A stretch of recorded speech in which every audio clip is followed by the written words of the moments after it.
On today's episode of Hootworthy, I got to talk to Emalee, an 8th grader at GCA who's a horse barrel racer. We talked about how she got into horse barrel racing, her experience so far, and her achievements in horse barrel racing. Enjoy the show.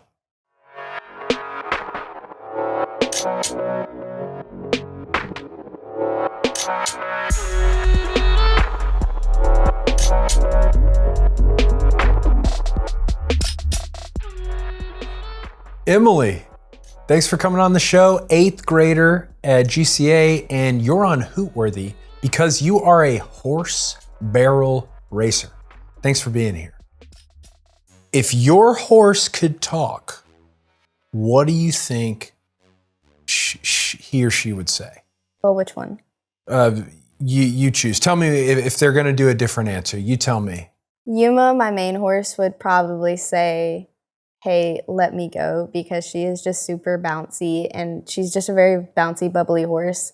Diva would probably be like, "Get off me or I'm going to punch you." Every time you go see her, she's just got her ears back and like looks at you mean, but she's super sweet. She just looks at you really mean. So we got polar opposites here. Yuma is like the bubbly one, the fun one, and then you've got Diva over here. The devil. Yeah. The Diva's over here. I'm out of here. Let me go. So what even sparked your interest in horse barrel racing in the first place? And how did you get into it? Because this is a pretty unique thing. I haven't met a horse barrel racer. So, what sparked your interest? Why were you like, yeah, I want to do this? And how'd you get into it? So I've been riding horses for a long time and I wanted to do something that would be fun, but I'm also like, I want to do something speedy, but also like complex. So I started looking into it, and then we went to a rodeo one day and I saw somebody doing it and I was like, I need to look into this because this looked super fun.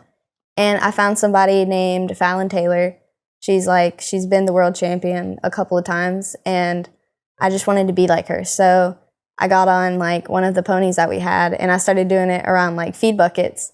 And then finally, I told my mom that I wanted to do it. And we found a trainer that I have now on Facebook, and she's been my trainer for a good bit. Cool. So how long have you actually been doing it? Like, when did you start as an official horse barrel racer? I think I started in 2020, I believe. Okay. So like going on like 4 years now. And can you tell us like the experience? You said you're like, I like speedy stuff. So like, what is the experience? What is the rush that you get, the feeling you get when you're actually doing that horse barrel racing? And tell me, it's like a figure 8, right? Or is it like a clover leaf? Clover leaf pattern. And tell me that rush of like, you're going, and how many seconds are we talking?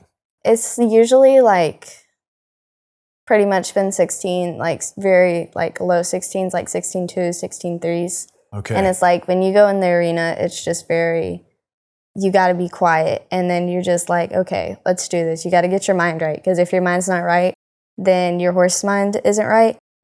Because it's just like if you're nervous, they're nervous. They can like feel you.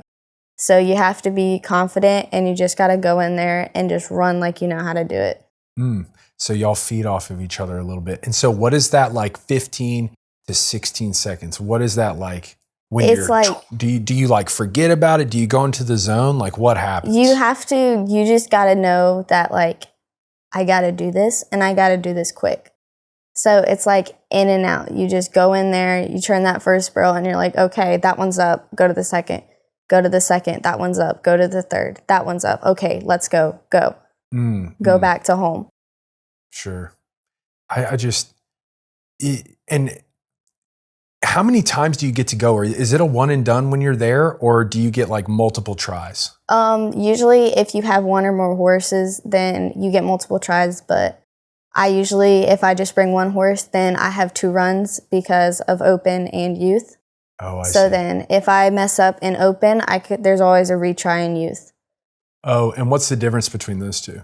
Open, you race against everybody, and then youth, you race against 18 under. Oh, I see. So at these events, these competitions, what's the biggest one that you've been to? What's the biggest one that you've competed in? And what are y'all competing for? Is this like a one-time thing, or is there like one big point system at the end? Like, tell me a little bit about how that works. The biggest show I've ever gone to was the state championship. Oh. So you've had to just pretty much rack up points, and the more points you get, the more bigger shows you get to go to. Oh, so you were invited, like selected, Yeah, sort of, to the state. Okay. and then like when I was at state, you had to be like really top to get more points to qualify for world, because world is a little bit more harder to qualify. You have to be the top 5 in like your division district. Oh, wow. So, And have you been to World? I'm going to world this year. Oh, right on. Well, then we're going to have to check in with you to see how the World event goes. What is your relationship with your horse like, with Yuma, and I think you said you Diva, because you said that y'all have like a connection that it feeds off of you when you're in the event. What is y'all's like relationship and your preparation like toward these events?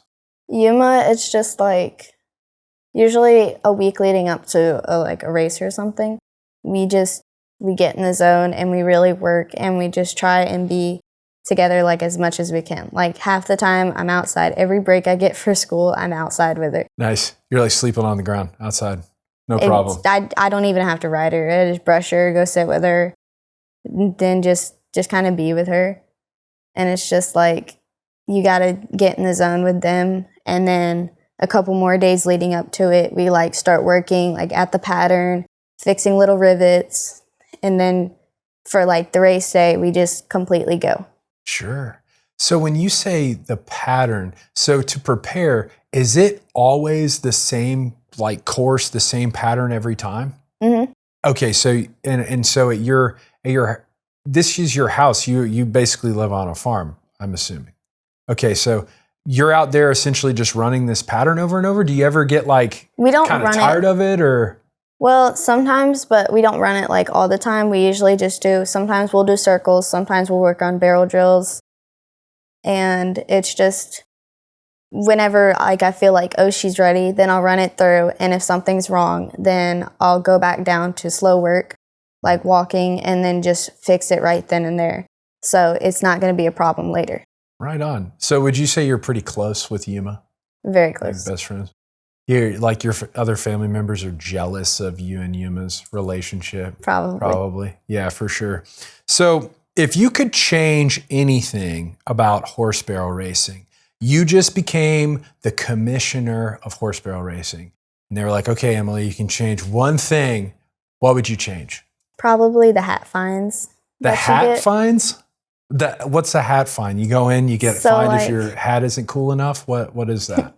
That'd be terrible. But if you go in, you're wearing a hat and your hat flies off, it can either take away points from your run, or they fine you $25. No way. Just because it fell. You're running your horse thing and it flies off and boom, $25. Yeah, they say hat in the alley, hat fine. Where do you think that came from? Do you know? I have no idea. No? Hat safety, I suppose. Do you have to wear a hat? No, you don't have to. You can wear helmets, but okay. Some people just don't wear anything, and that's in like smaller little shows. But bigger shows, you either have to wear a helmet or a hat. Where do you go for? Are you a helmet girl or a hat girl? More so helmet, just because safety. Yeah, you don't want to, I mean, ouch, that would hurt. Do they have like a combination hat and helmet? They do, but it's just not my thing. Is it ginormous? It's absolutely like huge. Borderline sombrero situation? Yeah. What are your goals? What are your aspirations, Emalee? Like, is this a career? Is there a career in horse barrel racing? Is this just like a hobby that you picked up and you love it and you enjoy it, and this is like something you want to do middle school, high school? Like, what are your plans for the future with horse barrel racing? Probably to pretty much become professional and go pro. Cool. So I can get down to those 14s. And then just like, because you can have a career and you can be a professional and make plenty of money off of it, because every show, Like if you start going to pro rodeos, you get a hefty penny for it. Oh, cool. And then like you can be training horses, you can sell horses, you can breed the horses. And it's just, the better horses that you have and the better quality, your name will get out more and people will just kind of start knowing you and know like where to go if they want this horse or that horse. Sure. So you're telling me the difference between a pro and what you're competing in right now is 2 seconds? Because you said in the 14s. 14s is what pros are doing? 14s, that's what I've seen some people do, but pretty much the fastest time that I've seen is held by a girl named Haley Kinsel, super famous horse person. She's super amazing. They're one and the same horse person, yes. She has a run of a 13:11. Wow. So it is super speedy, and that's in stopwatch time. So it's just you like gotta go, and then once you see the time, it's like as soon as that time hit that clock, everybody was like up on their toes because that set like the record. Yeah. That's crazy. So you're just trying to, and I forgot to ask what did you start at? So you said you're at 16 now. Like when you actually started, what was your time? When I started, I was at 20s. 20s, okay. I was everywhere. It was just all over the place. Yeah. And now that I've been doing it for so long, it's just gotten faster and I've gotten more precise about everything. And for sure. Yuma's gotten stronger, faster. He's a lot more speedy and everything. Of course. I mean, 4 seconds, shedding that off. So what do you enjoy, Emalee, about being a student at GCA? Probably being able to be like flexible with races. Every time I go to a race, I can bring my laptop with me. Right on. And just kind of do school while I'm doing that. That's fun. So do these events sometimes even fall on weekdays, or are they typically like weekend stuff? Some of them are weekends, but for like state and my bigger shows, they're like weeks. So like I remember the state show, I think it was Thursday, Friday, Saturday, Sunday. Oh, wow. So you sometimes have to travel a good bit for these things, huh? Yeah. Wow. So awesome representation of GCA, Emalee. But before you go, do you have any shout outs you want to give? Probably to my social studies teacher, Miss Schools. She's so funny. Right on. And I love her personality. Also, Miss Woodson. She's taught me a lot. She's my favorite math teacher.